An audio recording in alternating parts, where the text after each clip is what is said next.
আমরা ধিক্কার জানাই মাননীয় প্রধানমন্ত্রী বঙ্গবন্ধু দেশরত্ন শেখ হাসিনার বক্তৃতাকে বিবৃতিকে যারা বিকৃত করে প্রচার করেছে।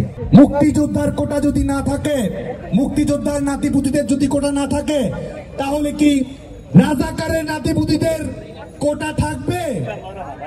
এই প্রশ্নের মধ্যে কোথায় কোথায় কোন অ্যাঙ্গেলে কোন পরিভাষায় তাদের কোন ব্যাখ্যায় এখানে সাধারণ শিক্ষার্থীদের আন্দোলনকারীদেরকে এই বিষয়টি বলা হয়েছে?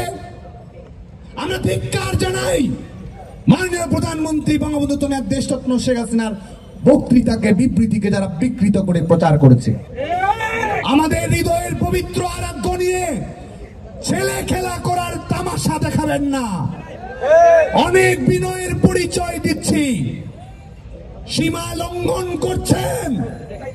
দেশরত্ন শেখ হাসিনাকে নিয়ে ন্যূনতম বক্তৃতা বিবৃতির কোন বিভ্রান্তিমূলক প্রচারণা হলে বাংলাদেশ ছাত্রলীগ শেষ থেকে ছাড়বে, শেষ থেকে ছাড়বে। আজকে গণমাধ্যমের কাছে আমরা বলতে চাই, 8 দিন ধরে সাধারণ শিক্ষার্থীদের কাছেও আমার এই বক্তব্যটি শোনার জন্য আহ্বান জানাবো। 8-9 দিন ধরে আন্দোলন হয়েছে, শাহবাগে হয়েছে, রাজু ভাস্কর্যে হয়েছে, বাংলাদেশের বিভিন্ন শিক্ষা প্রতিষ্ঠানে হয়েছে। কোথাও কোনো অনাকাঙ্ক্ষিত ঘটনা ঘটেছে? একটি ঘটনাও ঘটেনি। ছাত্রলীগ বলেছে যৌক্তিক সংস্কার হোক, ছাত্রলীগ বলছে আইনগতভাবে সমাধান হোক, শান্তিপূর্ণ প্রক্রিয়ায় সমাধান হোক।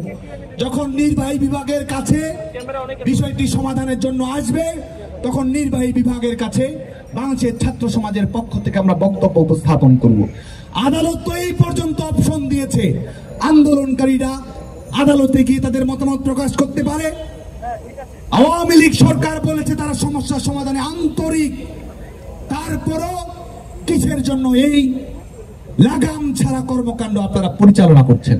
শিক্ষার্থীদের যৌক্তিক দাবি আদায়ে যেমন আমাদের সমর্থন রয়েছে, একই সঙ্গে এটিও সুস্পষ্ট করে বলতে চাই যে দেশপ্রেমের বড়াই বাংলাদেশ ছাত্রলীগের সামনে কখনো করতে আসবে না।